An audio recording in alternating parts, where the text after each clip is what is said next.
Over the next few weeks and months, I want to do a series about roach. I'm calling it Roach Reflections. I've been catching roach since 1969 when I was 12, and I've been a fan of catching roach ever since. I'm fanatical about them in some ways, and other ways I'm relaxed. I can fish for other species all the time. I catch dace, chub, rudd, perch, tench, carp, bream sometimes, silver bream, grayling, trout, barbel. All those other species come along and I go and fish for them as a change. And I like to vary the methods. Mostly I float fish, I fish with the pole sometimes, fish on the waggler a lot, I like to fish a stick float, croakwell avon, and sometimes I ledger with a feeder or with just a link ledger. So variety is the spice of life, as they say. But I want to talk about roach a lot.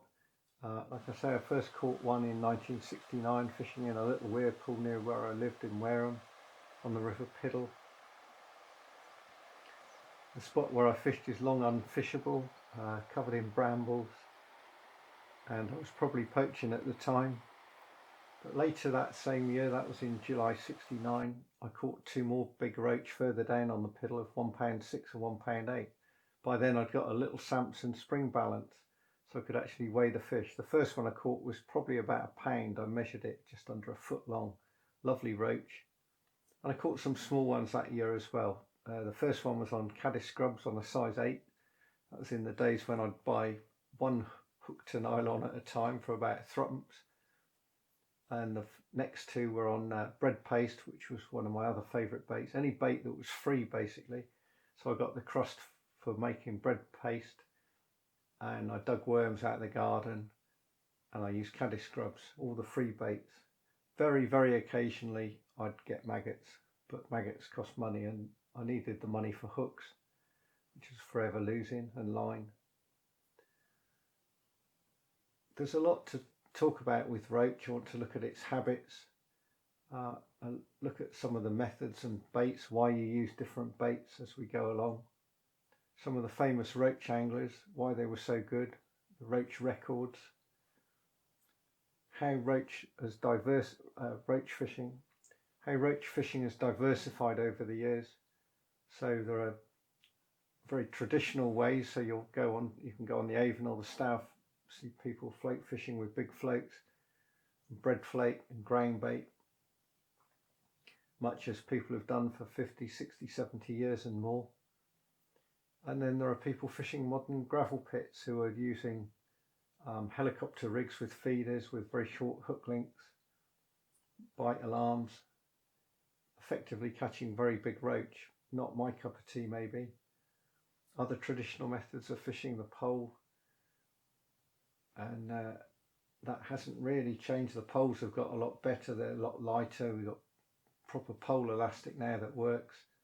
Very effective way of catching roach. But it's not that far removed from what people were doing in the 19th century, even if the technology, as I say, has moved on from horsehair lines and so on. So this is just a starting point for this series of videos. As I say, I did 2 books about roach, Big Roach and Big Roach 2.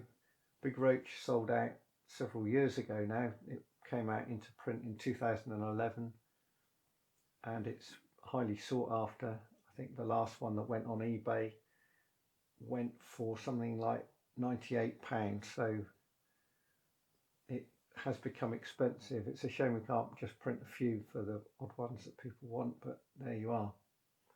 Big Roach 2 came out 6 years ago, seems a long time now, and that's still available through calmproductions.com or via Amazon to get there. Of course, Amazon get their cut if it goes via Amazon.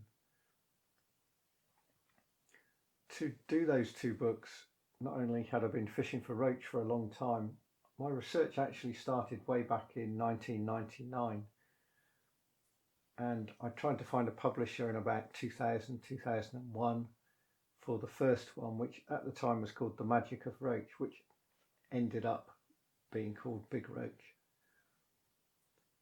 but it took over a decade to get to finding a publisher that would actually publish it. And in that decade, I did far more research, found far more photos, talked to many more people, got access to more books, more magazines, more old newspapers. And even after it was published, of course, that uncovered more stories, more aspects of roach fishing, hence Big Roach 2, which has actually got more words, although physically the two books are identical in number of pages and physical size. So it indicates just how much depth there is to roach fishing, huge amount of knowledge out there. Some things we still haven't really got to the bottom of. Hybrids, I know probably far more than most roach anglers about them.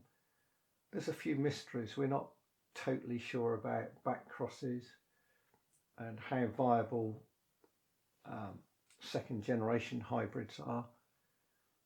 It's something that would need a lot of expensive research, and it's not something that people are prepared to lay out a load of cash to do.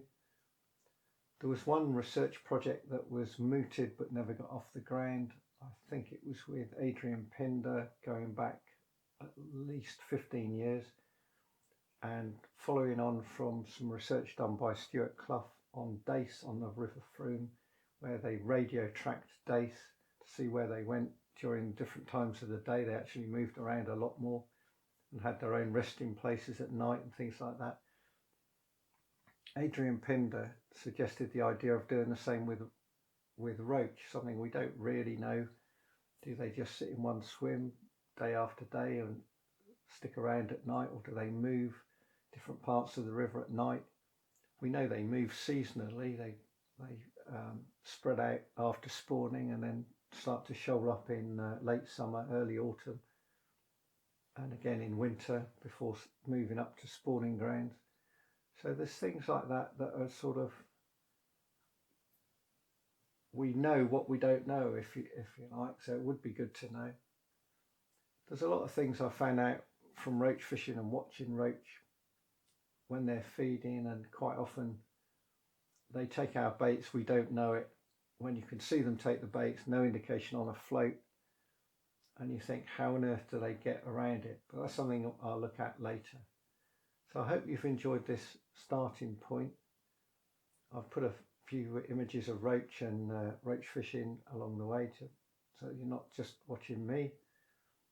And please click like and subscribe, and we'll see how it goes. There could be quite a lot of videos coming out of this.